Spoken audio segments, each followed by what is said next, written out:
Well, good morning and welcome to Children of World War II Tell Their Family Stories. Well, as you may remember from our first class, I talked significantly about how the greatest generation is rapidly basically going away. It will be a problem for them to tell their stories because there's so few of them left. And I think it's important that the people that remain, the children of those people, continue to tell those stories, that those stories are so incredibly important because it was a time when people worked together, when people really fought against great evil. And I will say this unequivocally, the evil governments of the Axis powers. And they fought against that. And they also fought for other things as well. They fought for democracy.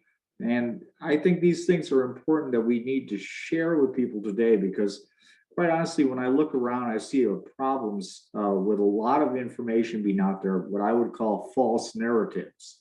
And indeed, these false narratives include things like denial of the Holocaust, denial of why we were fighting the war, people claiming, particularly in China, that democracy doesn't work, it's not the proper form of government.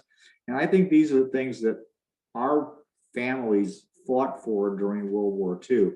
So I'd really like to make that point that if you have treasures at your house, and I also call them that because I had treasures at my house. I had a box I used to travel around with. And inside this box, I never really opened it or looked at it, but it had memories from my parents, all sorts of data that I needed in order to piece together the story that I will tell you today. And it's really important, I think, that we share these treasures, if you have them, I bet many of you do, with the people that come after us, so that what is known as the greatest generation story remains available, so people can hear these stories and realize what an important time this was, because these people really made the world a better place. So with that said, I will start today's presentation. Well, I'd like to start today with something called just war theory. It's important that we understand that there's rules to modern warfare. And I would say that many of these rules, unfortunately, were broken during World War II. But we really need to analyze what these rules are about and where they come from. Well, the biggest piece of just war theory is that you fight wars to right a wrong. You fight wars to stop evil. If some other nation, for example, has gone against the rules, have broken international law, then indeed that is a reason to fight a war. But your intentions must be just as well. It's not appropriate to fight a war with just some just intentions. And I'll use this quote here. It is not permissible to use some just intentions to justify the pursuit of other unjust intentions. So in other words, you have to fight a war in a relatively clean aspect with a purpose that is well defined. And where this really comes from is from St. Augustine in the Western world, is the first person really to make these statements and to realize what a just war might be. Using the Bible, he regarded that wars sometimes were necessary to amend an evil. And that's certainly in Western tradition. For example, in Japan during World War II, that would not have been the case. The Japanese, any war was just as long as it was approved by the emperor. So if the emperor approved the war, that was a just war. Certainly not the case in the West at this time. Well, just war theory takes on a further piece later on from St. Thomas Aquinas. And St. Thomas Aquinas really starts to make this more detailed and more the way it is today. And in fact, that St. Thomas Aquinas is the father really of today's just war theory. And the rules of modern war really come from St. Thomas Aquinas. Well, Aquinas says that a war really needs to be more than just righting a wrong, but it needs to also lead to a peace that would be better than the peace would have been if the war was not fought. And that's a key piece. So the aim of the use of force must be justice. So when we look at World War II, and particularly on the Western side between the United States and Britain, the biggest goal they had actually was to defeat the governments, not the people, but to defeat the governments of the Axis powers and replace those governments with democratic governments. Now, why would they do that? They wanted to replace it with democratic governments, simply that they felt that democratic governments would be much less likely to go to war in the future. And that was their primary goal of World War II for those powers. Now, certainly the argument can be made that the British went into the war to maintain their colonies. Well, if they're going to maintain their colonies, they did a rather poor job of it. So if we look at the actual results of the war in Asia, for example, the British lose all their colonies. All their colonies actually become democratic. In fact, India is the largest democracy in the world. So we can see on that level, democratic government really was pretty much established anywhere the British and the United States were in power. Unfortunately, when we look at World War II, there's another aspect of it, and that is the behavior of the Soviet Union. Soviet Union, on the other hand, actually went into World War II on the side of the Germans. In 1939, when the Germans invaded Poland, 2 weeks, I believe, 2 or 3 weeks later, the Russians invaded Poland from the east. So the Germans come in from the west, the Russians come in from the east, and the Russians take a very, very large part of Poland and make that part of the Soviet Union. Well, at the end of the war, things pretty much are the same way. When the Russians push the Germans all the way back into Germany, at the end of the war, they once again take that piece of Poland and make that a part of the Soviet Union. They also take the states of Latvia, Lithuania, and Estonia and incorporate those into the Soviet Union as well.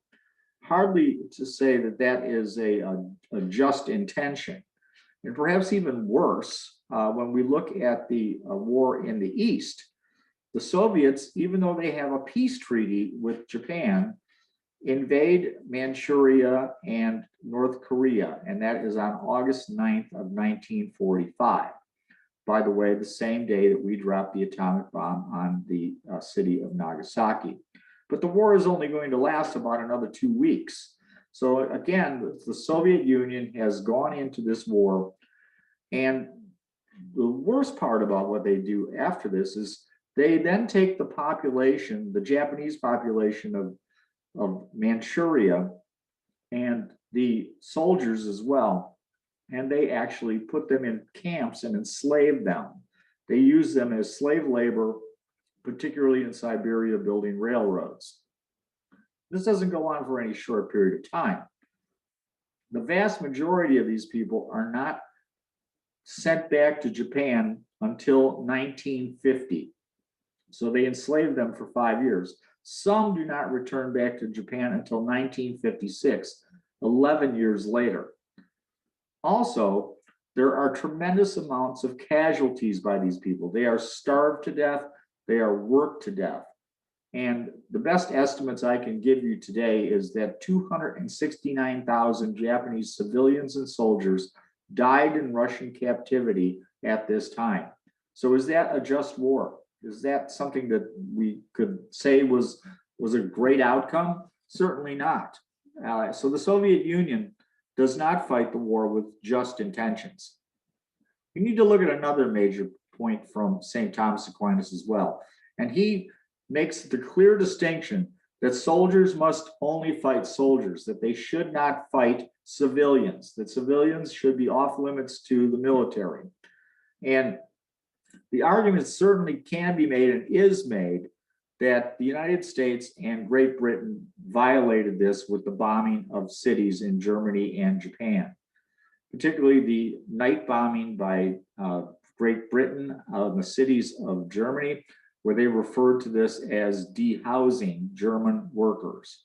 Well, certainly if I drop bombs in the center of a city, not aiming at a strategic target, and my goal is to, in quotes, dehouse, I'm also going to kill a significant amount of civilians as well. And certainly that argument is made, and made quite well, really, that that was really not a just intention. The United States, of course, does significant damage in Europe and does even more damage to the Japanese cities. We bomb the Japanese cities, and eventually we drop the first atomic weapons ever used on two Japanese cities, Hiroshima and Nagasaki. That argument is made incredibly that this was certainly a war crime. And I would say that indeed that argument can be made, but many of you have taken my class on the atomic bomb and the end of World War II, and you probably know my opinion. But those of you that have not seen this class, I'll just take a minute and talk about it. One aspect, I mean, there's a lot of aspects here, but one thing that people never really consider is that there were 2.5 million Japanese soldiers that were in China, Indonesia, Indochina, Vietnam, Thailand, etc. So there's 2.5 million Japanese soldiers there. They are cut off by the United States Navy from being resupplied from Japan. So the Japanese home islands cannot send them any materiel. They are now forced to do what's called living off the land. Well, this living off the land is causing tremendous hardship for the people that live there. They're basically taking their food. They're doing all kinds of atrocities on these civilians. And the numbers are just staggering. If we look at North Vietnam, the estimates are that at this time, near the end of the war, 500,000 North Vietnamese starved to death. 1 million Indonesians died because of the Japanese occupation. The numbers go on, China being by far the worst. But so now we see that there's 2.5 million Japanese soldiers on the continent primarily, and Indonesia, and they will not surrender unless we can find some way to force them to surrender. So what we do, of course, is we begin to do very, very heavy bombing of Japanese cities, including the atomic weapons. What does that do? It forces the emperor, because only the emperor can make them surrender. It forces him to realize that we will exterminate, if we need to, the Japanese people. We certainly don't want to do that, but we have that capability. And he understands at that point that he needs to bring the war to an end.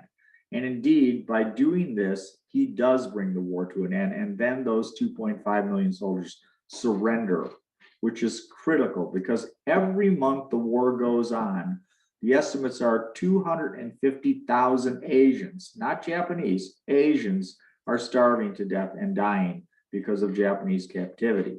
So is that a reason to use the atomic weapons? I think it certainly is, because the war needed to end as quickly as possible. And that's the only way we could end the war quickly. And I'll leave on this last piece from St. Thomas Aquinas that the deaths of civilians are only justified when they are unavoidable victims of a military attack on a strategic target.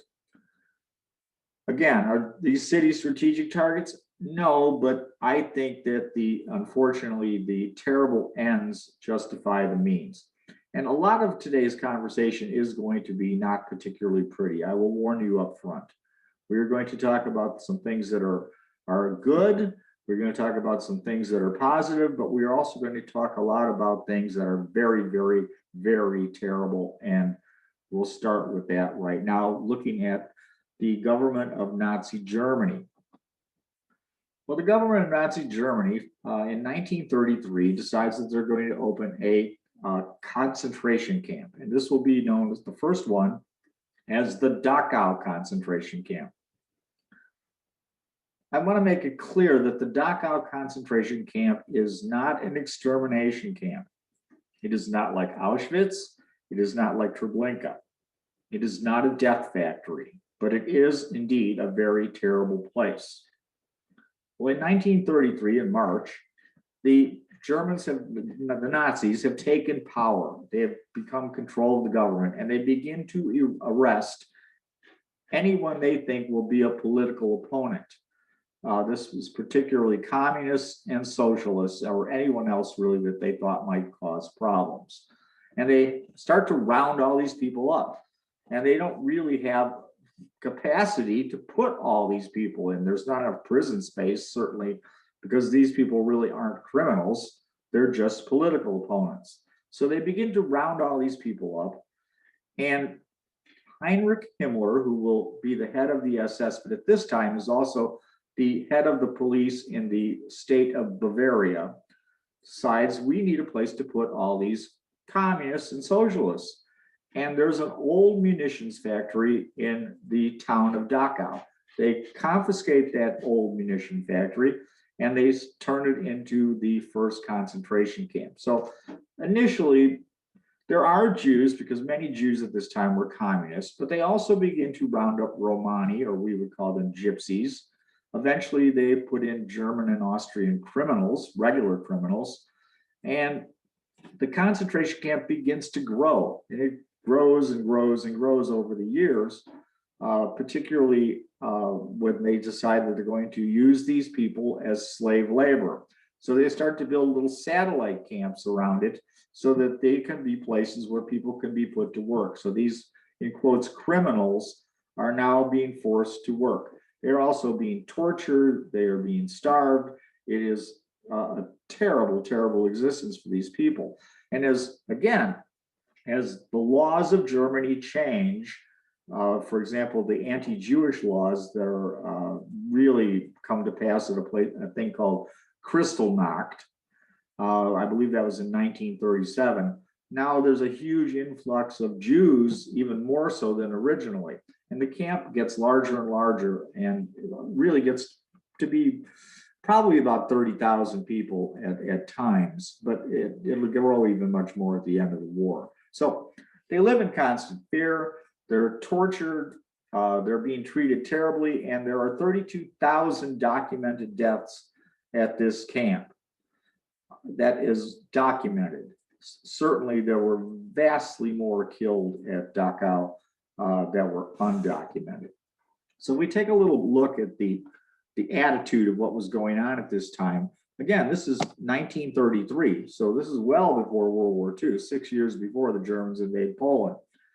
And one of the heads of the concentration camp, the gentleman listed below, Johann Erasmus Friedrich von Mausen-Punkenau, I believe, he is making a call to the people there. And this is on 11th of May, 1933. So this is only 2 months after the camp is open. He's saying, the Fuhrer has called us to do, we have not come here for human encounters with those pigs in there. We do not consider them human beings, but second-class people. He tells people, therefore we have no room for sentimentalism. If anyone here cannot bear to see the blood of comrades, he does not belong and had better leave. The more of these pig dogs, Schweinhund, we strike down, the fewer we need to feed. So you can see that even very, very early on, the Nazi government is an evil government and is torturing and abusing its own citizens. And of course, as time goes on, it will begin to abuse virtually all of Europe. So it's certainly a terrible, terrible time when the Germans' Nazi party comes to power. Well, let us talk about something perhaps a little bit better, in fact, quite a bit better. And that will be what was going on in the United States prior to World War II. And I will talk about something called Camp Gruber. Camp Gruber is in Oklahoma near Muskogee. It still exists today in a smaller form. It's now a National Guard facility. And you may remember in a previous class, I talked about the CCC, the Civilian Conservation Corps, and what they helped to achieve for building infrastructure and then later bases for the United States.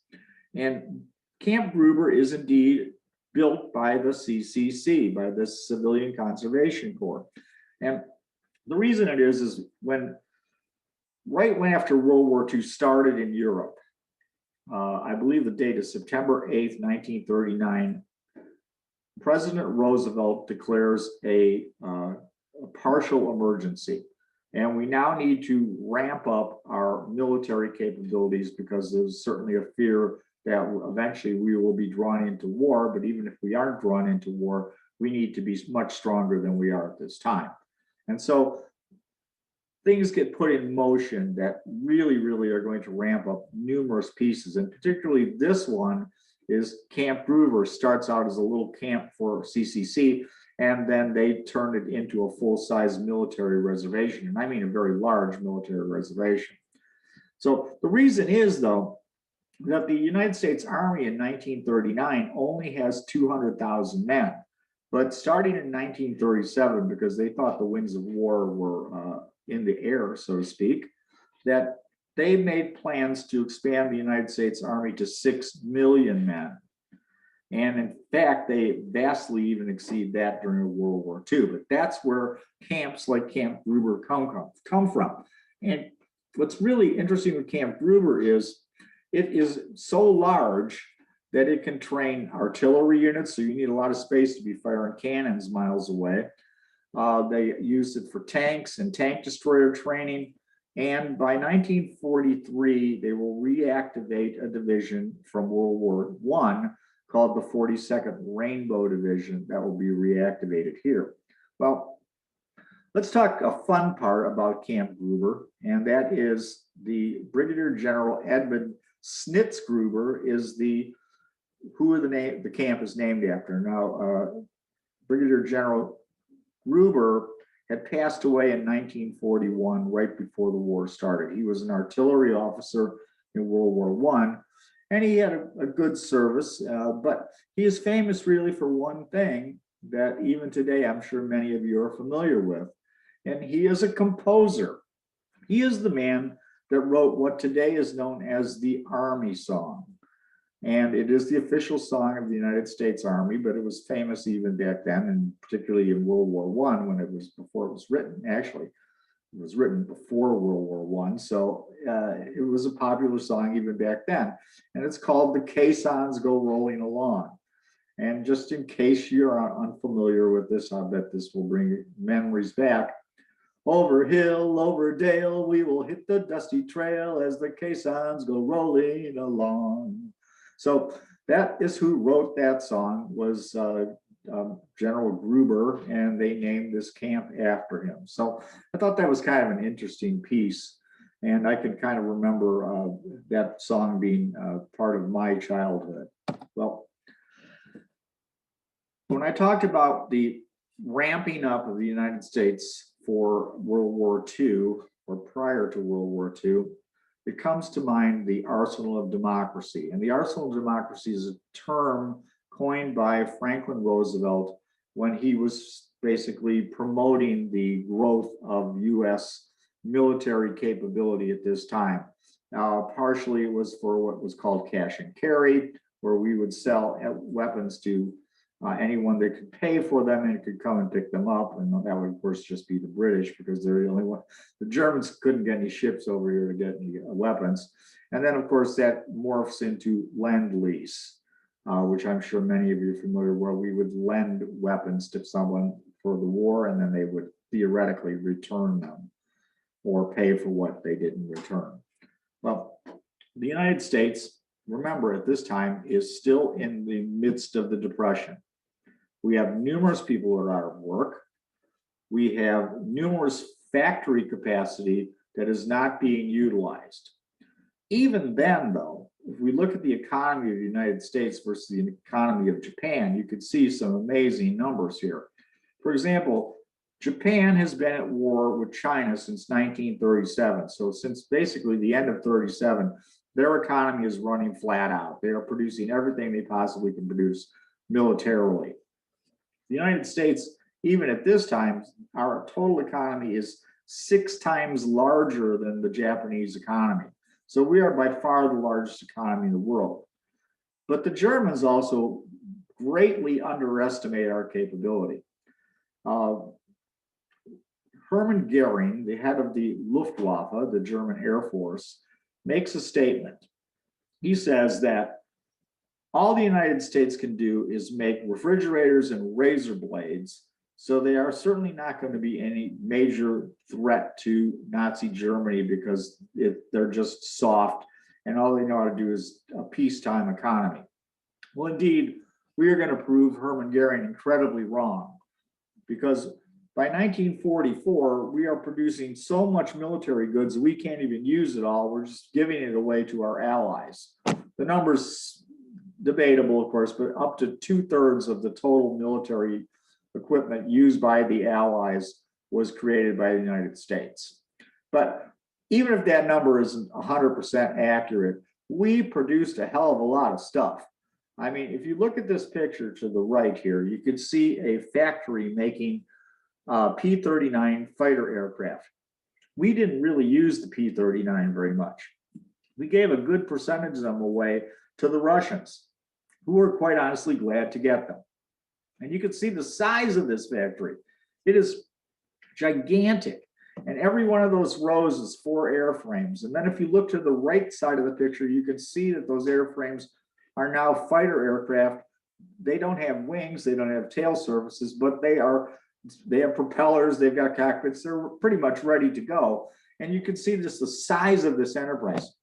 And this is only one factory in the United States. We have many, many more. So during World War II, the United States, and I could go on for days with the figures, but just a couple of key ones. We make 296,000 aircraft. We make over 130 aircraft carriers. By the way, Japan, Germany, and Italy make a total of 20. We made 108,000 tanks, 2,400,000 trucks and Jeeps, and probably even more unbelievable, 3,300 Liberty and Victory cargo ships. We were making 3 ships a day during 1943. So we ramped up production just that fast. It's pretty incredible to me that we were able to do these kinds of things. But indeed, the United States had that capacity and we did it. And I think that's because the people of the United States at that time were working together against this common enemy. I think that's a critical point here, that they were doing all they could. Many people were working flat out so they could produce the weapons that were needed to defeat those governments. And that certainly is a tribute to the greatest generation in my world. So I am from Chicago, and I wanted to talk a little bit about some plants that were made in Chicago. We'll start with the Dodge Chicago Aircraft Engine Plant. They took an 82-acre site. They made a factory that covered 30 blocks. When it was completed, it was the largest factory in the world. It would later be surpassed by the K-25 plant at Oak Ridge, Tennessee, where they were making atomic material. But at the time when it was created, this was the largest plant in the world. And what did they make there? They made the Wright 3350 duplex Cyclone engine. Well, I'd have to say that this was not a particularly great engine. It tended to overheat. It tended to have a lot of issues. As time went on, it got significantly better. But really, into late 44 and into early 45, it was a relatively problematic engine. But needless to say, this is one big engine. I mean, this picture doesn't really do it justice of how large this thing is. And each one of these engines has 6,000 parts. Well, this factory during the war made 18,000 of these engines. They made 5 engines for every B-29 ever produced. And unfortunately, because these engines weren't particularly reliable, they needed probably more than 5 for every B-29 that was ever made. But that is certainly another story. But it's an incredible achievement to make this factory. And to me, it just shows what people were willing to do to get things done. And it's a great tribute to American government, industry, and labor all working together. Now, what's really interesting to me in this regard to the factory is that 75% of the employees at this factory were women. and 1 to 2% of those were African American women.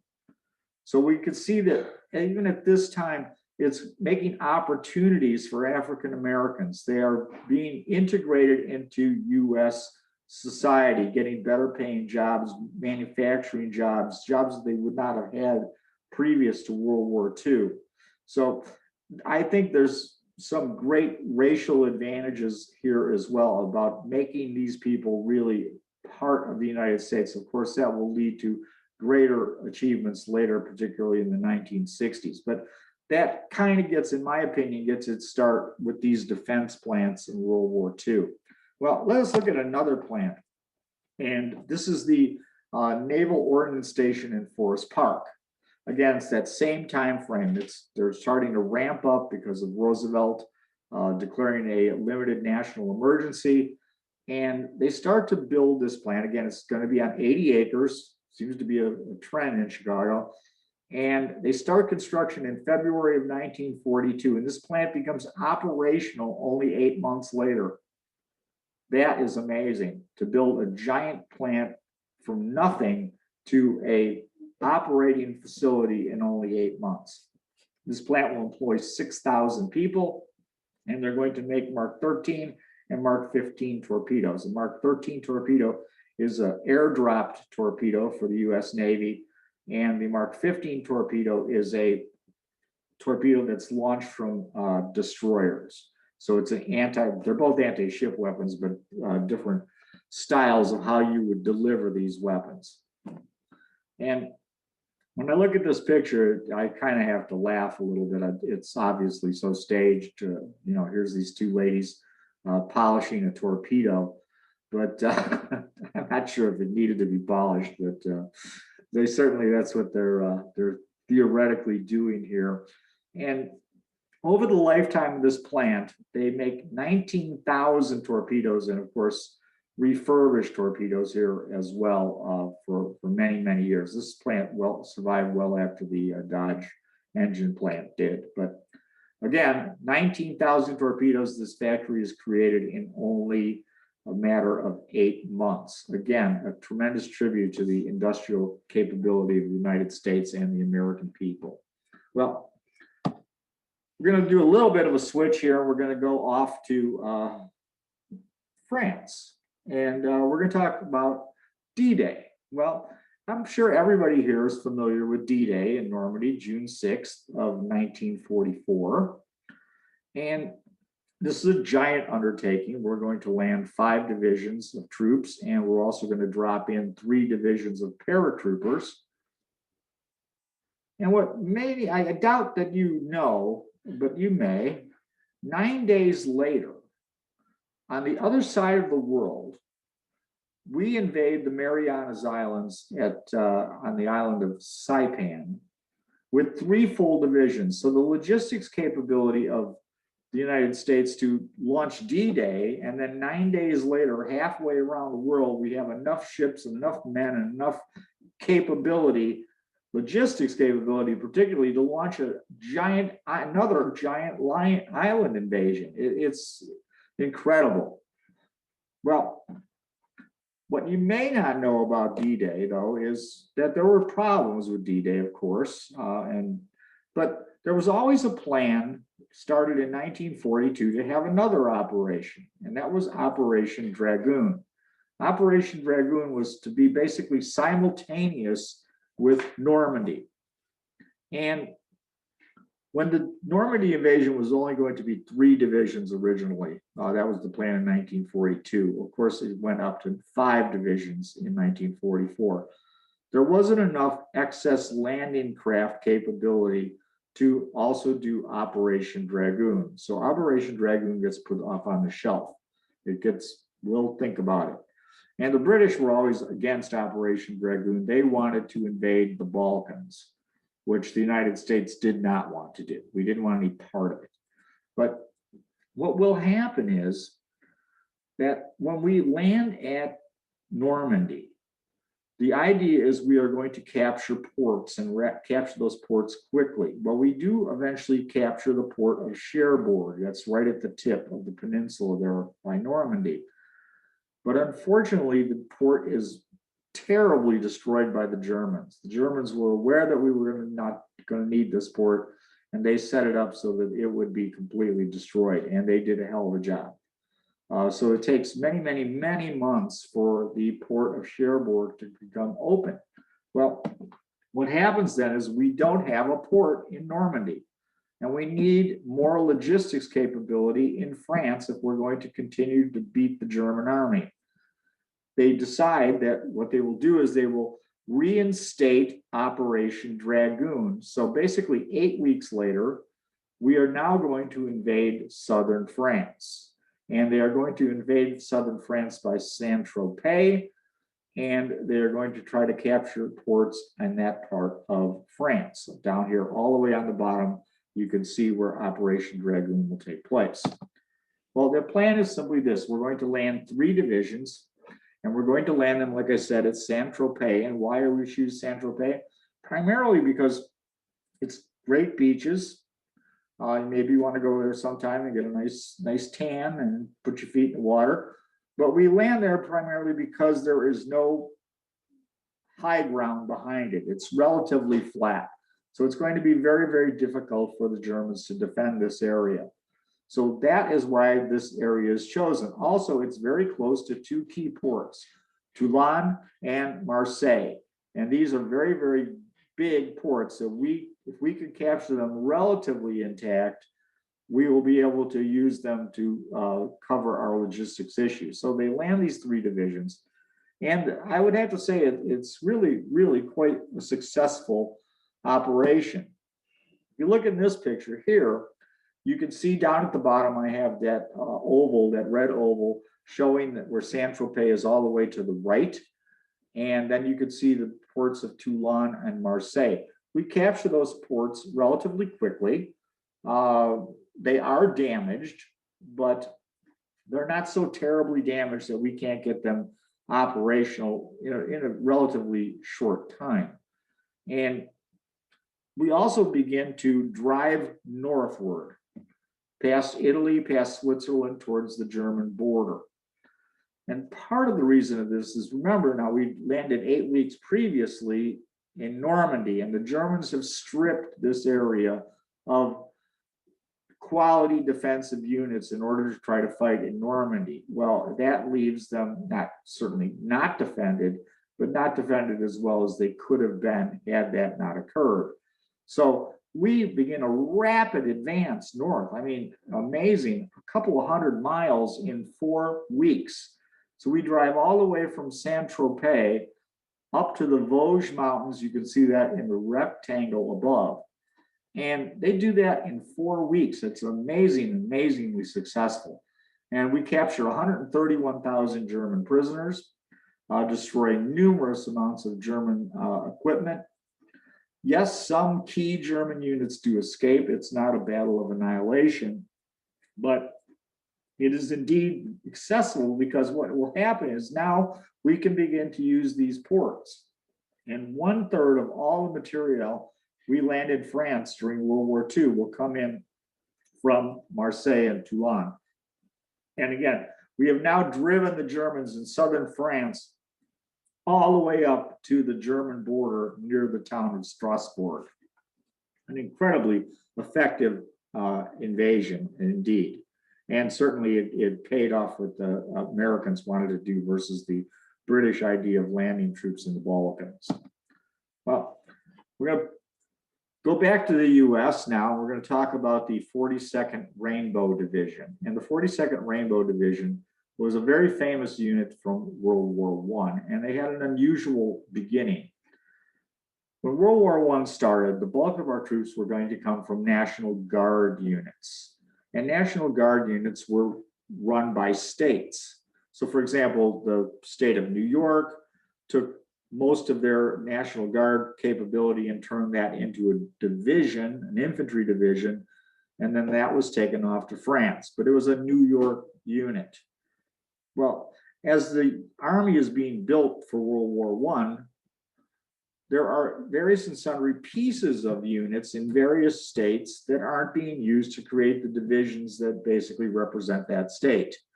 So there would be excess capacity is the best way to put it.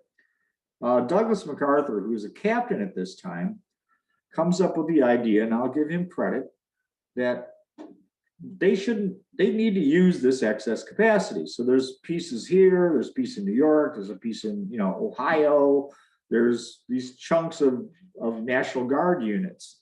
And he says to the Secretary of the War, Newton Baker, he goes, we need to use these troops and create a new division. And since this division is coming from all over the place, it'll stretch over the whole country like a rainbow. And indeed, that's where the term the Rainbow Division will come from. Of course, MacArthur is then promoted, and he actually becomes a colonel, and he becomes the division's chief of staff during World War I, and earns a great reputation there, which leads, of course, to his promotions post-war. Well, the division's pretty successful. It fights in 4 major battles. It's in combat for 264 days. But at the end of the war, since it's not associated with one state, all these little individual pieces go back to their states. So the division becomes deactivated. All of its units have been dispersed except for the headquarters. The headquarters does remain. But again, the division itself is basically non-existent. And that is kind of the beginning of the story of the 42nd Rainbow Division. Well, when World War II rolls around and the United States is ramping up again, they have this headquarters company for this non-existent division, and they decide in 1943 they're going to reactivate the division. And the way they're going to do that is they're going to take soldiers from virtually every state in the Union and create brand new units. So they're not going to use pieces of units from other National Guards. This time they're going to create a completely new unit, basically from every state in the Union. And they are being trained at Camp Gruber in Oklahoma. And they create 3 infantry regiments. Again, they're brand new. The 222nd, the 232nd, and the 242nd. And these will be the infantry component of the 42nd Infantry Division. Now, it's key to know that an infantry division is not just infantry. Of course, it has tank destroyer units, it has artillery attached, it has all these other aspects that make a fighting division. But we're running out of troops in Europe. It's getting into 1944, D-Day has already occurred, and we need more infantry troops. And the decision is made to take parts of this division, the 3 infantry regiments, and ship them immediately to France. And they will land in Marseille, France on the 8th and 9th of December, 1944. But again, they don't have their attached artillery. They don't have their tank destroyer units. They don't have a lot of things that make up a division. So they're not, at this time, really called a division. They're called Task Force Linden. And that is under the control of General Linden. You can see his picture here. He's the Assistant Division Commander of the 42nd Infantry Division. Well, they moved this group of infantry regiments, these 3 regiments under Task Force Linden, they moved them all the way up to the border of Germany near the French city of Strasbourg. And on the 24th of December, 1944, they will relieve the 36th Infantry Division. Now, the 36th Infantry Division, just for a little fun and information, is actually a Texas National Guard unit. So those National Guard divisions still exist in World War II, but the 42nd is really no longer a National Guard unit. They are created basically from scratch. Well, let's talk about another thing that's probably less well known. And I would venture to say the vast majority of you are familiar with the Battle of the Bulge. That is the German offensive that took place in the Ardennes forest in Belgium and in France in 1944, December 16th, 15th was when it's launched.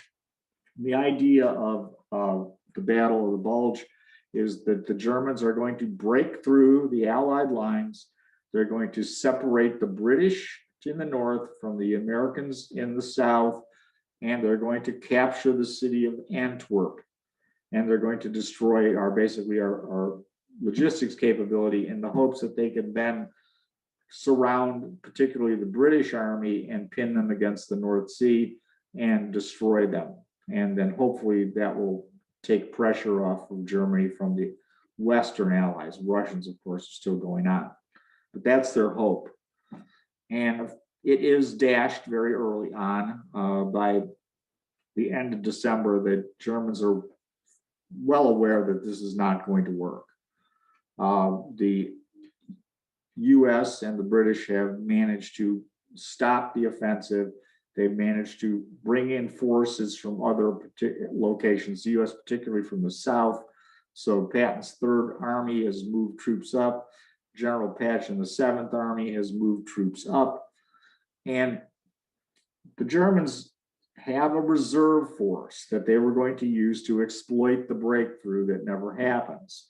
So they still have this reserve force, and they decide that, well, since all these troops have been moved north, maybe there's an opportunity to attack in the south. And the idea is that they will attack through a gap in the Vosges Mountains and try to recapture the city of Strasbourg. So if you look at the map on the left, you can see the large circle is where the Battle of the Bulge is, but the rectangle is going to be a separate battle that starts on New Year's Eve of 1944 that will be called Operation Nordwind or North Wind.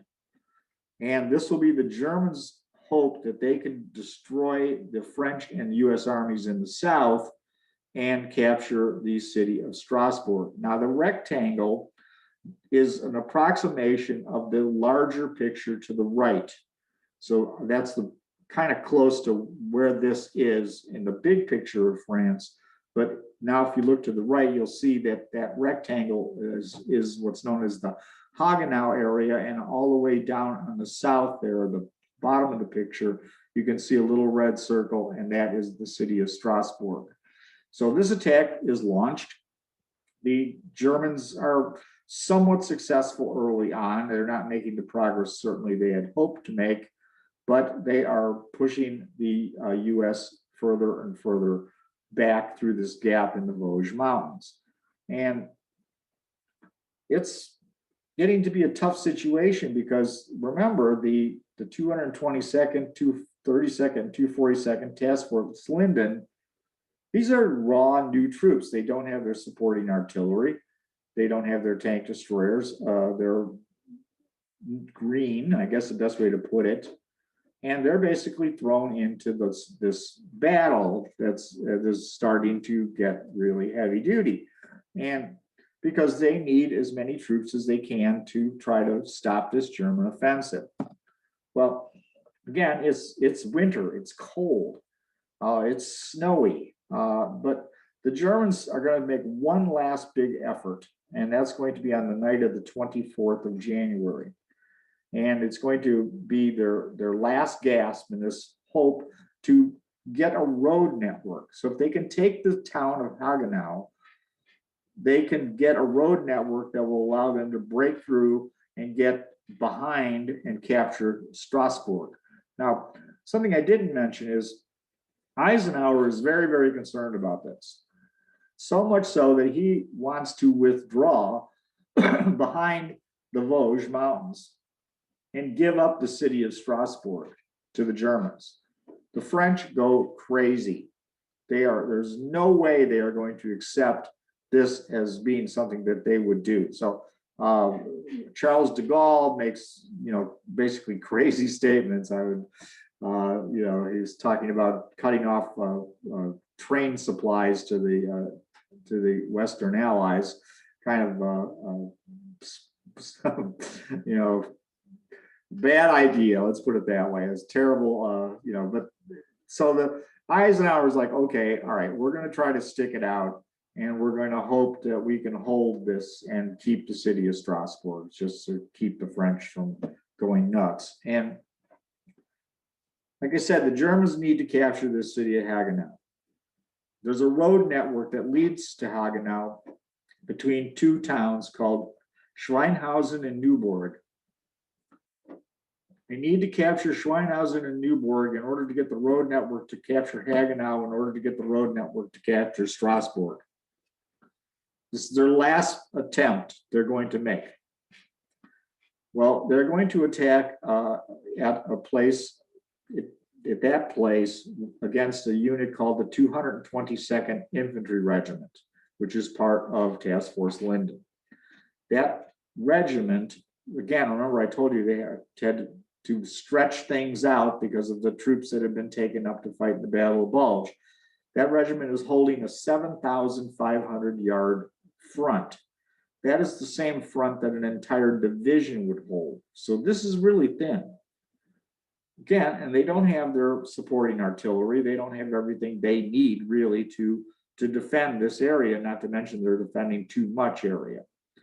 Well, the Germans launch elements of the 25th Panzer Grenadier Division, the 47th Volksgrenadier Division, and the 7th Fallschirmjäger Division against this one U.S. regiment. And just so you understand what these units are, a Panzer Grenadier Division is an armored infantry unit. A Volksgrenadier Division is like a National Guard unit, and a Fallschirmjäger unit is paratroopers. Now, in this attack, they're not going to be used by dropping from airplanes. They're going to be used as ground troops. But still, these are elite forces that are attacking this one U.S. regiment. Well, the fighting is very, very tough, and they're trying desperately to hold on to Neuburg and Schweinhausen.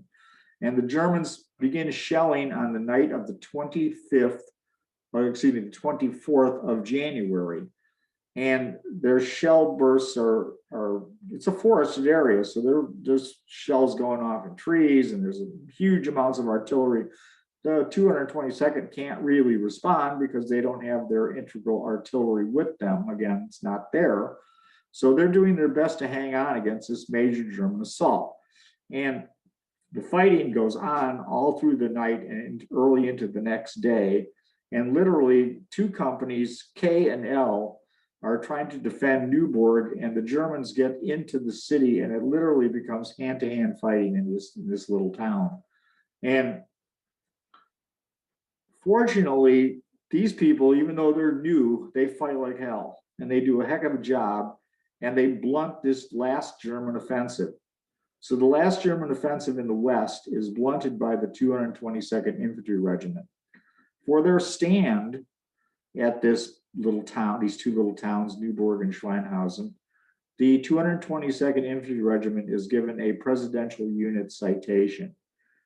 They've taken a lot of casualties, but indeed they held their ground and blunted this offensive. So it really is a tremendous statement that what these young guys were able to achieve at this place. Well, the 222nd Infantry Regiment continues onward. It goes into the Maginot Line area, which is further east. They continue east into Germany through the Siegfried Line. They capture the city of Schweinfurt, which we talked about in a previous class. And they take that city where the ball bearings were made, and they're marching towards Munich. Well, on their way to Munich, they are informed that they're coming upon the famous Nazi concentration camp at Dachau. And indeed, the 222nd Infantry Regiment is going to be one of the regiments that captures this concentration camp. And I'll say one of the regiments because there's this old soldier debate how these things go, but simply is this, that coming from the north is the 45th Infantry Division. And remember, the 222nd is in the 42nd Rainbow Division.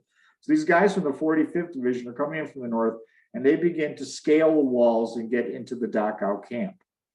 The 222nd Regiment, with our good friend Brigadier General Linden, is coming in from the south. Now, the conditions of this camp we really need to talk about it at this time, because the conditions at this time have gotten much, much worse than they were previously, I'm sure. And the reason is simply this: as Germany is being squeezed from the east by the Russians and from the West by the French, British, and the Americans, they're forced to evacuate concentration camps.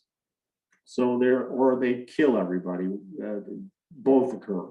But many concentration camp inmates are put on forced marches, which actually really are death marches. But they're transporting more and more of these prisoners into interior concentration camps. Well, certainly Dachau is one of the most interior camps because it's the first camp and it's right by the city of Munich. So thousands of prisoners of war are flooding into the Dachau camp. Thousands of not concentration camp prisoners are flooding into this camp. What occurs, though, also is another thing, that the Germans are going to try to evacuate part of the Dachau camp. So the head of the camp commandant, has taken 7,000 of the most fit prisoners, and he has got them on a death march towards the Harz Mountains, where the Germans are going to try to make their last stand. And Heinrich Himmler, the head of the SS, is thinking that he could use these concentration camp inmates as a bartering tool. So that's why they've marched these 7,000 with the camp commandant out of the camp. The camp commandant puts a junior officer in charge of the camp and says, okay, you keep part of the guards, keep these concentration camp inmates in line, and then when the Allies show up, you can surrender. He marches off. Most of those 7,000 die on the march, but that leaves this younger officer in charge of the concentration camp. Excuse me. So he is now sitting there. There's over 30,000 concentration camp inmates in the camp of Dachau at this time. Well, Brigadier General Linden and elements of the 222nd come scooting up the road, and they get to the main gate of the concentration camp. Remember, the 45th Division is coming in from the other side, scaling the walls. And Linden meets this junior officer from the SS and a representative of the Red Cross. And he says that he will surrender the camp to General Linden. And Linden accepts the surrender. And then Linden calls for 2 more companies of the 222nd Regiment to come and help control the situation, because there's so many prisoners going crazy. They're all excited. They're dying as well because they're in terrible condition. And they see some incredibly terrible sights at this camp. It is awful what is going on now, because again, the camp has gotten super overcrowded, and the Germans basically have started killing people just for whatever reason they had, and they start doing more and more atrocities before, of course, the US shows up. Well, they see things that are incredible there, and I'd like to tell you that this is a very ugly picture, but this is the famous death train, and it was discovered by the 222nd Infantry Division at Dachau. So there's a train, some people say 30 cars, some people say 50 cars, on a siding by the concentration camp. And every carload is full of dead concentration camp inmates. Some have starved to death, some have died of thirst, others were just machine gunned. And you can see in this picture that this is a tremendously awful sight for these young soldiers. And Private Carl Seagrave, a 19-year-old from the 222nd, in 2008 spoke to the Tulsa World newspaper about what he saw at Dachau on this day. And he talks about, boxcars filled with dead, gas chambers, piles of human ashes. And he remembers all this stuff. And he says this, though, that he developed a sincere hatred for the Germans after seeing this. I didn't hate them before that, not even during the fighting. We were invading their homeland, so you expected them to defend their country.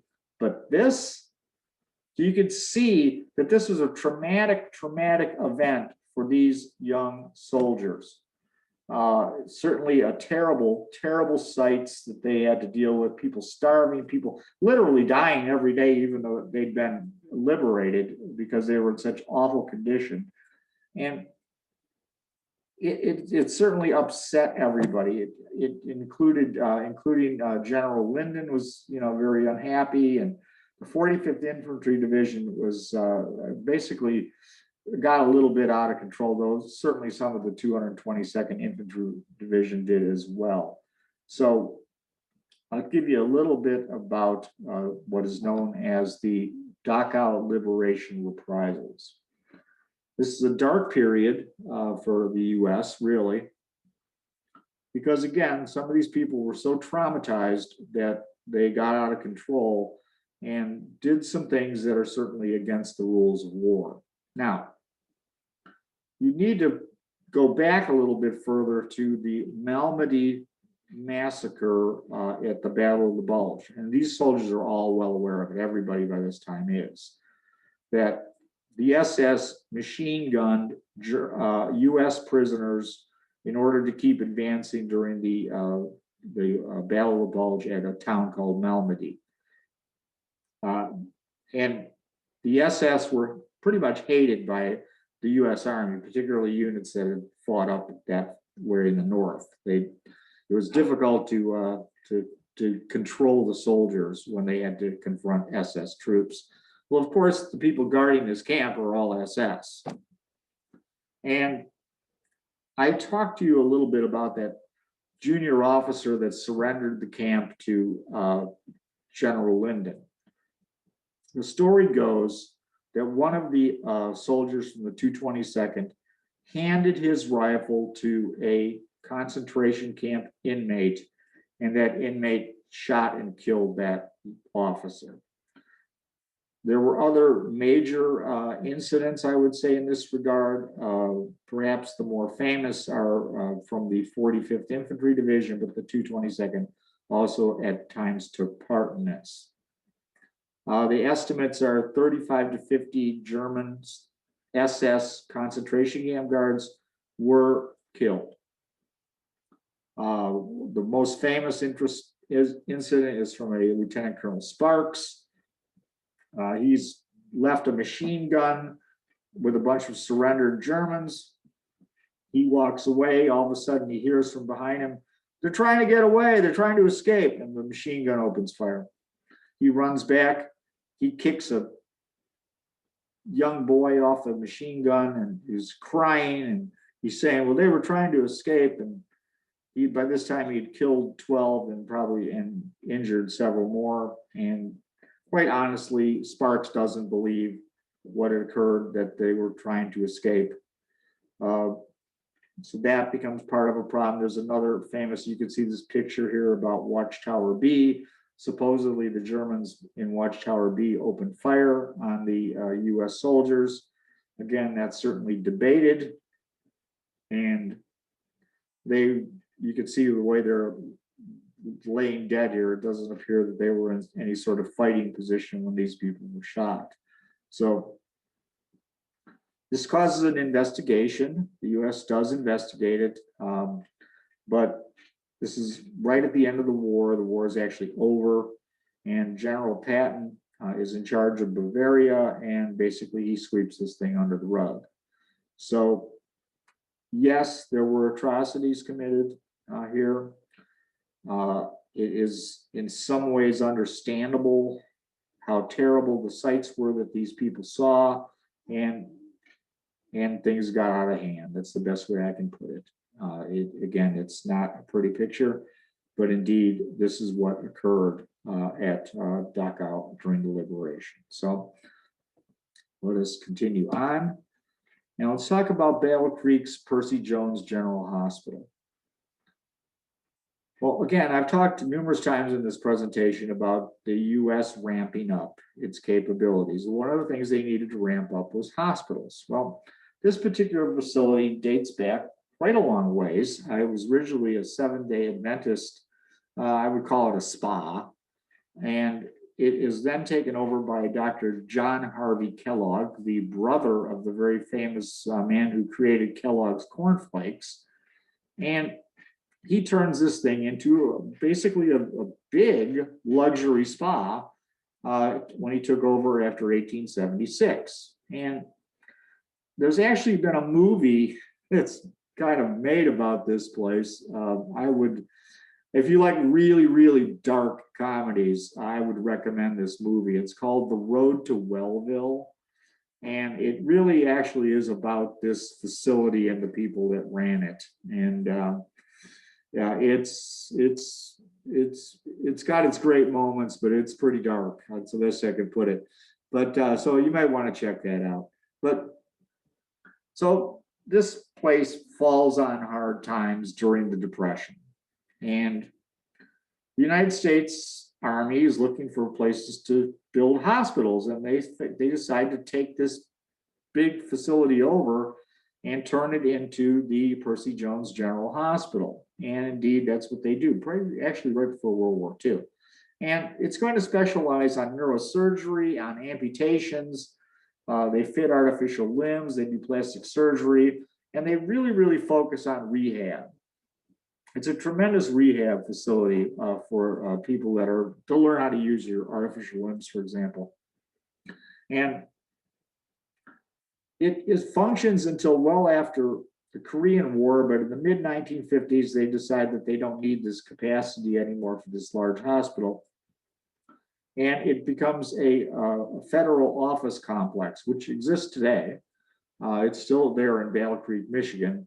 And they name it after 3 senators that were wounded during World War II and then had done their rehab at this facility. And that would be Philip Hart, Robert Dole, and Daniel Inouye. So that is the new facility is named after these three senators that went on to have very, very successful careers, obviously, after they were discharged from this hospital. But that doesn't take away from the thousands of people that were discharged from this hospital and went on to lead better lives because of the great care they received and the help they learned about how to handle their physical disabilities and perhaps to use artificial limbs, et cetera. So it's really a great facility for its time.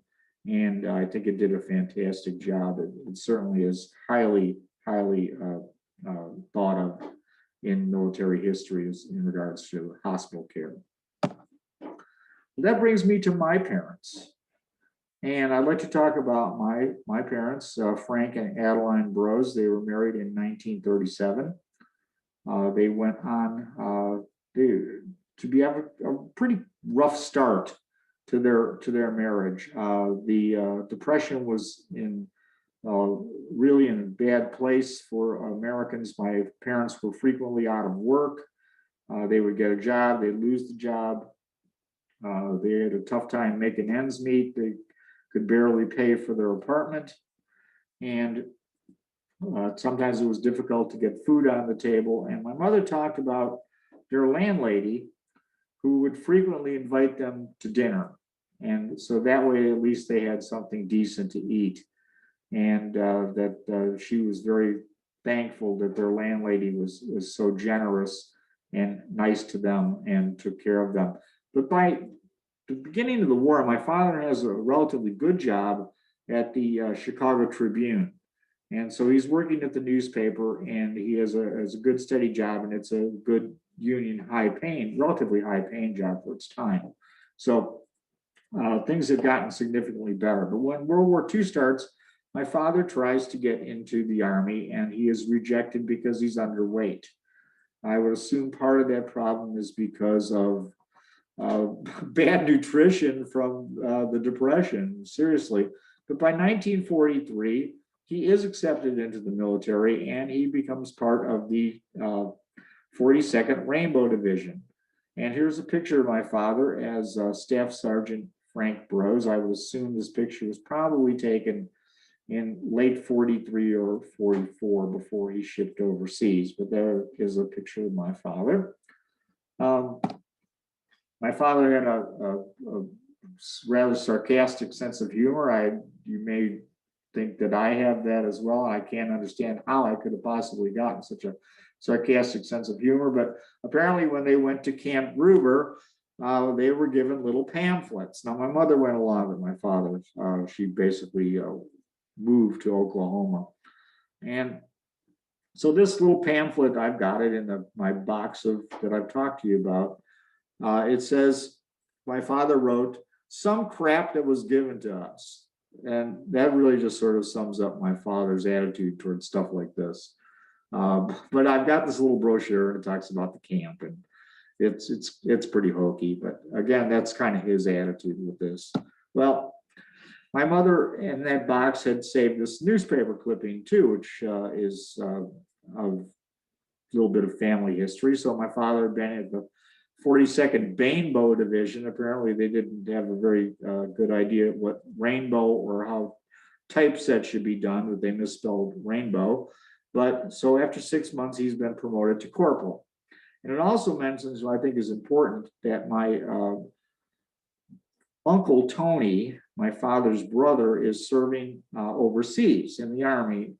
And my Uncle Tony is in the Pacific Theater, and he is wounded later at the island of Biak. So again, my father's brother is also in the service as well and fighting for the United States during World War II. So he's certainly doing his part as well. And we'll talk a little bit more about this as we go on. But my mother, again, I told you, had gone down to Oklahoma. This military pass is for her, so she can go onto the base. There's also some other things in there about how she could, buy stuff at the PX and stuff and get a deal on it. And then you see this USO pass from Muskogee, and you can see that my father now is a sergeant as of 5/30/44. So this is before he gets shipped overseas, because remember, they land in Marseille in December 8th. Yes, my father was part of Task Force Linden. So here he is. My mother's at Camp Gruber, and my mother liked Muskogee. My sister and I really never could understand this, but there must have been something about a girl from the big city, kind of like the small town feel of Muskogee, Oklahoma. My sister and I just would go, well, whatever, but that's kind of how we were. But anyway, my mother always had sort of fond memories of Muskogee, Oklahoma. This is the pictures of my parents, I would assume, right before my father shipped out.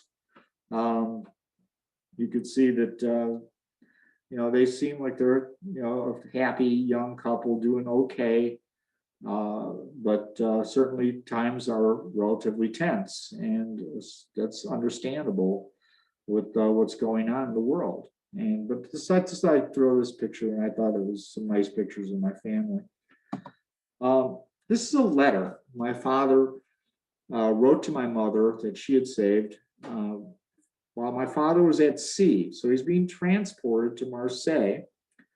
And he's on the ocean, and he's writing a letter to my mother, and he's telling her about, that the accommodations aren't very good, but it would probably would have been a pleasant voyage with civilian accommodations. He asks her a little bit about, does she plan on going back to work now?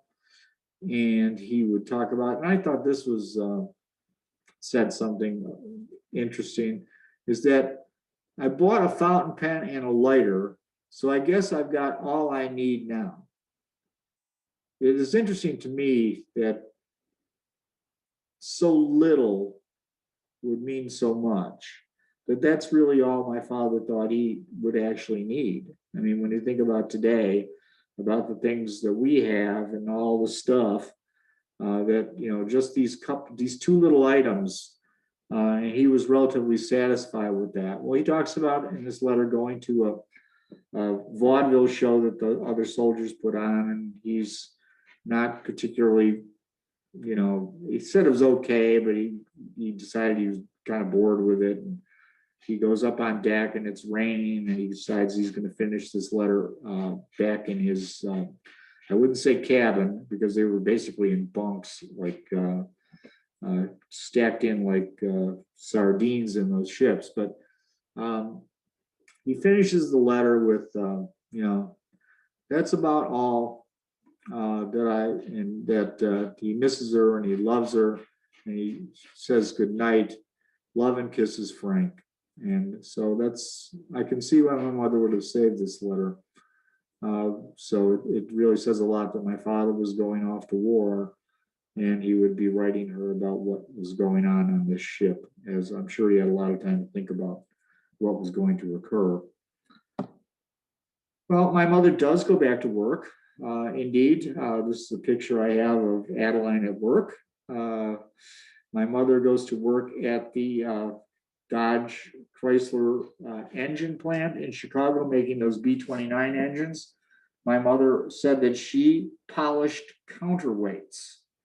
Now, I don't think my mother knew what the counterweights were for, and I can only speculate that mostly use counterweights like in a crankshaft. For example, your car would have counterweights out in the parking lot on its crankshaft. So perhaps that's what the counterweights were for. But my mother would polish these things, and one day she was polishing counterweights and decided to see how smooth it was with her hand. Well, she ripped her hand open on the thing because apparently it wasn't very smooth. So she was injured a bit and had mentioned it numerous times about how it ripped open her hand. And I guess, she's basically said that she learned her lesson that you don't rub your bare hand on those things. But as far as contributions to the war, I think that this says something to me that perhaps, and I would almost be sure of it, really, that the B-29s that were dropping bombs on Japan, I'm sure some of those engines had counterweights that my mother had polished. It's not inconceivable that the B-29, and I certainly wouldn't claim this, that the B-29s that dropped the atomic bomb in Hiroshima and Nagasaki may have had some counterweights that my mother polished. Don't know, but I would bet certainly some of those parts went over Japan. So that's something that my mother helped to do during the war. My uncle Jerry, I did show you the torpedo plant. My uncle Jerry worked at that torpedo plant. And certainly that was a contribution that he made to the war. So you can see that my family had a relatively large, for everyday people, part of World War II. Certainly working in factories, fighting at the front, etc. I would bring up at this time one really sad part is that my mother's cousin, and she was very, very close to him, his name was actually Milton Tomeyer. No one called him Milton, they called him Jack. But my mother frequently would talk about Jack. And sadly, Jack was killed on February 4th, 1943, on the island of Guadalcanal in the Pacific. So unfortunately, Jack never came back, and it made my mother very sad because she was very, very close to her cousin. So, well, now I'm going to talk a little bit about my father's service. My father received 2 Purple Hearts and 2 Bronze Star medals during the war. 1 Purple Heart he received on the 8th of January, 1945, 44, excuse me. And that had to be right as the, no, 45, excuse me. So it had to be right in the beginning of when he got to France, because I mean, they only landed on the 8th and 9th of December. I have been unable to track any information down about this wound. I don't know how he was wounded or what happened there. The other Purple Heart, the one to the left, which was on the 25th of January, I know pretty much exactly what happened there. And the reason I do know that is, once again, that box, I tell you about my box of family treasures. I found this document, and hopefully you can see that. This is a record of my father's company. Not the regiment, but the company. This is a small unit. It's only 188 soldiers and 6 officers make up a company in the 42nd Rainbow Division. So the gentleman that wrote this was my father's company commander. He wrote this in 1946, and with the help of several other non-commissioned officers. And it's a document that basically goes day by day of their experience once they got into the line in France and until the very end of the war. And this document has been incredibly valuable to me in order to do the research I did for this class. And so the gentleman that wrote this, his name was Carlisle Wolfer. He was a lieutenant. When he wrote this, he was promoted to captain. So Carlisle Wolfer, I actually have a letter from him to my father. Inside this, you probably can't see that, but it's my Carlisle wrote a personalization to my father in this. So it's a really great document because if it's on such a small scale, and it talks about day-to-day activities and day-to-day combat. And so that's why I can talk about this next couple pieces in pretty much detail, because my father would never talk about this. And that's not uncommon for veterans of any war not to talk about this. But my father was wounded by shrapnel on January 25th of 1945. That was right in the middle of the attack I talked to you about in Operation Northwind. Remember, they attacked the 222nd, particularly companies K and L, defended the town of Newburgh. My father was in Company K. He was wounded by shrapnel. My father would talk to me occasionally about tree bursts. So if a shell would hit a tree, it would explode in the air rather than hitting in the ground and exploding in the ground. It's much more dangerous when it blows up in that tree. My assumption is, I don't know, that my father was injured by a tree burst during that fight. And of course, you know, that is the best I can tell you about what occurred on that Purple Heart. The other one I don't have any information on. Excuse me. So the next piece I want to talk about is the two lower pieces here are for Bronze Stars medal. The Bronze Star medal on the right is for meritorious achievement in ground operations against the enemy. There aren't really any tremendous specifics in regard to that piece.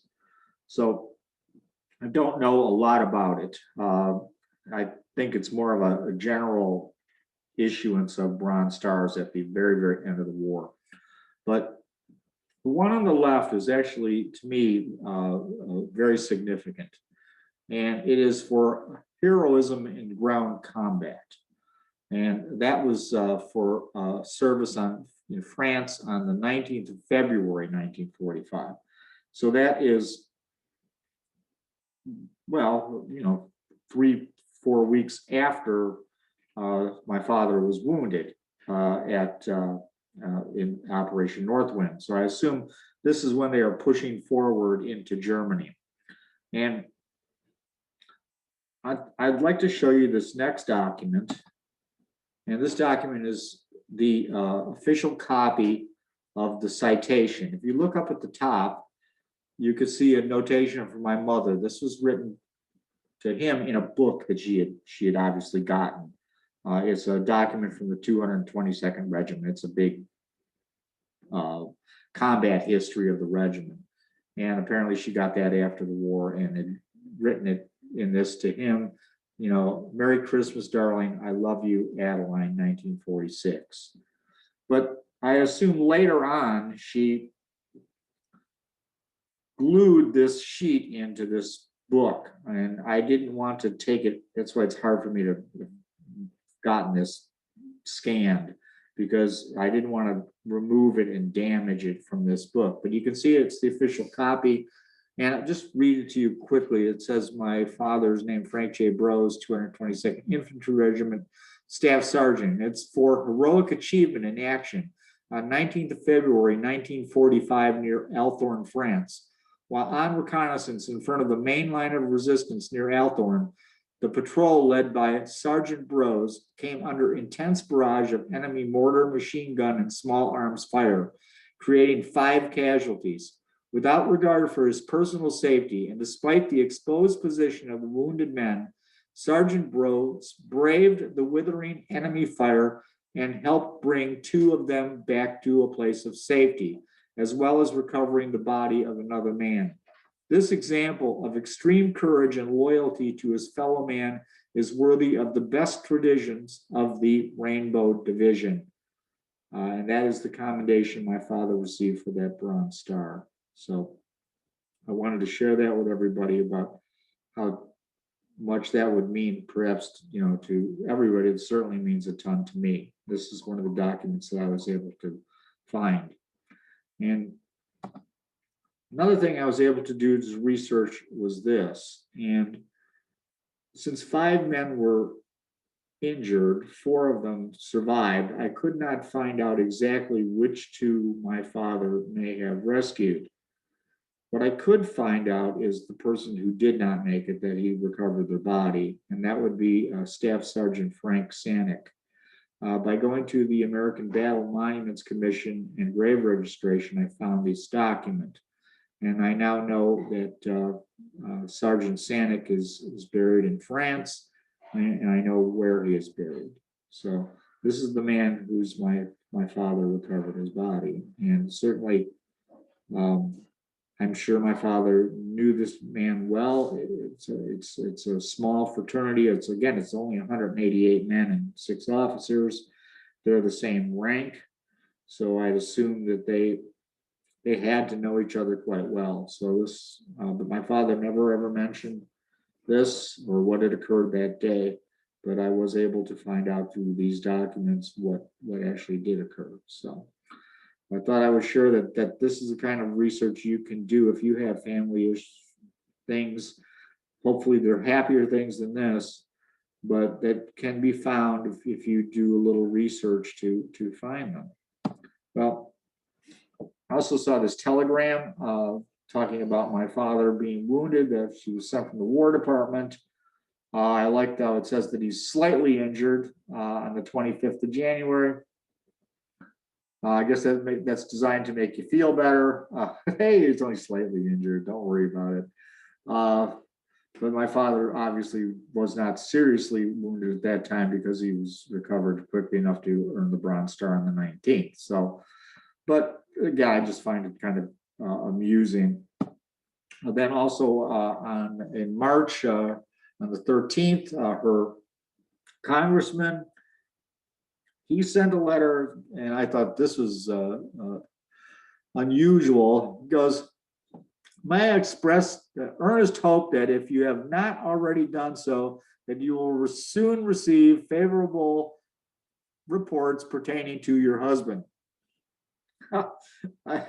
It's really like a politician to me. And certainly he's the city of Chicago. His name is Thomas O'Brien Schurenberger, a fine Irish congressman there, and he's sending out notes to this constituents.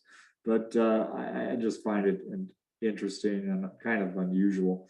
But my mother decided to save that as well. I thought it was kind of fun. Well, I'd like to talk about now, again, a very dark issue, and that is what went on at Dachau concentration camp. And I had said that the 222nd Infantry Regiment was part of the units that liberated the camp.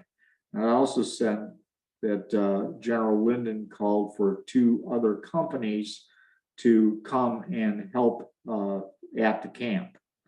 And one of those companies was indeed my father's Company K. And I will again talk about that document. I showed you this one here from Captain Wolfer. And Captain Wolfer is writing about when they got to Dachau, which was just a little bit after General Linden. And they saw the death train, for example, and they saw what had gone on at that camp.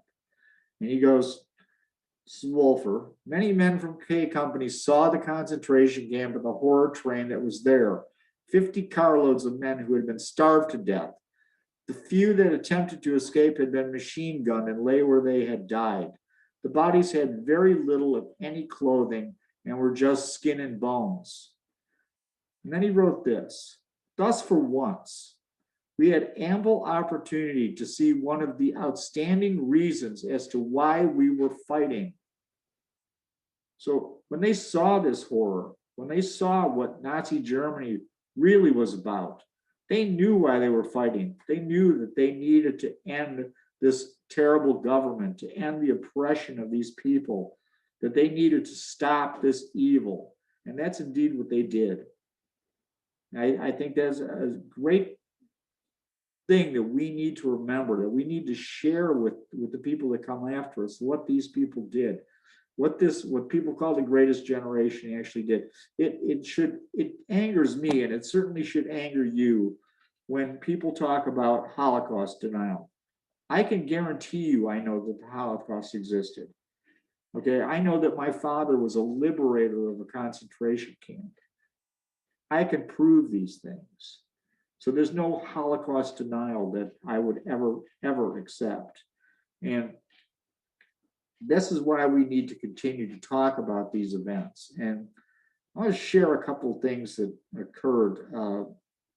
It was 1968. My parents decided to go to Europe, and I'm younger. I certainly a lot younger than now, and they took me to Europe with them, and we're touring around Europe. And one of the places my father wanted to go was to Dachau, so we go to Dachau, and we're going through everything there, and my father doesn't really say anything about it. He doesn't really talk about it, or he certainly never told me that he liberated the concentration camp at Dachau. And so we go through this, and I was like, okay, this is certainly, a scary place, a bad place, and that was made obvious to me. But I did indeed, go to Dachau in 1968. And then we were in southern France, not actually southern France, by the Swiss border, really close to, I would say, Strasbourg, strangely enough. And my father's driving around, and he's looking for parts of the Maginot Line. The Maginot Line is a defensive line created by the French to keep out the Germans. The Germans built the Siegfried Line on the other side of the border. And my father's driving around looking for these bunkers, and we're not having any luck finding them. This is, 20 plus years later. And my father pulls into a French farm. There's a farmer outside. You can see him. We pull into this farm, and my father gets out of the car and starts doing a little parlay. And the next thing I know, my father has this French farmer get into our car, and we go driving off. And he takes us to a bunker in the Maginot Line. My father wanted to see it. And my father had talked to me about how bunkers were a bad thing, that they weren't a good idea to build defensive lines like the Maginot Line, because once the enemy got in behind you, you were basically trapped in there, and then they would either throw in grenades or satchel charges, or they would bring in a flamethrower, and then you had two options. You would surrender, or you would be killed. And I think we were close to a town called Hatten. And in the town of Hatten, there was a part of the 242nd Regiment had been stationed in these Maginot Line bunkers. My father very well could have as well. But the people at Hatten were basically got surrounded. The Germans brought up flamethrower tanks. Many of the soldiers of the 242nd were killed there, or were forced to surrender and became prisoners of war. And I think that's really what that was about, why my father wanted to go see that fortification from World War II. And I certainly am not positive of that, but I have no other explanation I could possibly come up with. Well, the next thing I want to talk about is kind of one of the few things my father would talk about for World War II, is some of the kind of the funny things that would happen. And I found this again in that box, and it's a million mark note. Now, note that this is a 1923 note. So it's well before the Nazis come to power. It's not a Reichsmark, it's a mark, a general German currency from the Weimar Republic when Germany was a democracy before Hitler. And I think this ties into a story that my father told me. And the story kind of goes like this. So he's with his unit, they're out on patrol, and one of his soldiers comes running back and goes, "Hey, Sarge, there's a big safe in that factory over there." My father's like, "Wow, maybe we should investigate this safe." And so they go and they start to investigate the safe, and they decide, well, maybe we should break into this safe and see what's in there. And so they begin to try to break into this safe. And they have no luck for a while, but they're working on it. And then another soldier comes running up and goes, "Hey, Sarge, there's a jeep full of officers heading this way." My father's like, "Well, I think we need to discourage them. Perhaps we should fire a few shots in their general direction, and maybe they will turn around and go back." And indeed, that's what his men do. They do not actually try to hit the officers, but they do fire in their general direction and discourage them from coming any closer. Well, because of this, they were able to eventually break into this safe. And my father was very disappointed because he said all that was in the safe was worthless German paper money. And I think that's where this bill came from. I think this some of that worthless German paper money. Now, what I think is a good piece here is if you should understand that Germany was in the midst of hyperinflation in 1923. So that's why they were printing bills in these gigantic denominations. The stories go that they literally had wheelbarrows full of money to buy a loaf of bread. So the German government started printing bills that we wouldn't even imagine printing in the United States. I can't imagine $1 million bill hanging around. But that's what they had, these million Reichsmark notes. So anyway, that is the story about that. Well, at the end of the war, my father is actually terribly injured. My father loses a leg, fortunately below the knee, and goes to the hospital in Battle Creek, Michigan for rehabilitation. My father told me that my mother was critical in this process, that she encouraged him and helped him and did everything that she could to make him as healthy and mentally as he could possibly be. And certainly he had great love for my mother for doing that. And I think they also did a great job at that hospital. And I think my father did a great job rehabbing himself. And I've got a story I need to tell that my wife could tell so much better than I could, but I will do my best to tell this story. So it is at our wedding. And one of Linda's, my wife's friends, comes up to her and goes, "Hey, who's that couple out there that are really dancing up a storm?" And Linda goes, "Well, that's my new in-laws. And by the way, do you know that my new father-in-law only has one leg?" And that's indeed how it was. You would never, ever have known that my father only had one leg. The way he acted, the way he was, he had overcome an incredible disability. Prostheses weren't like they are today, believe me. But my father, you would never have known that was the case, that he only had one leg.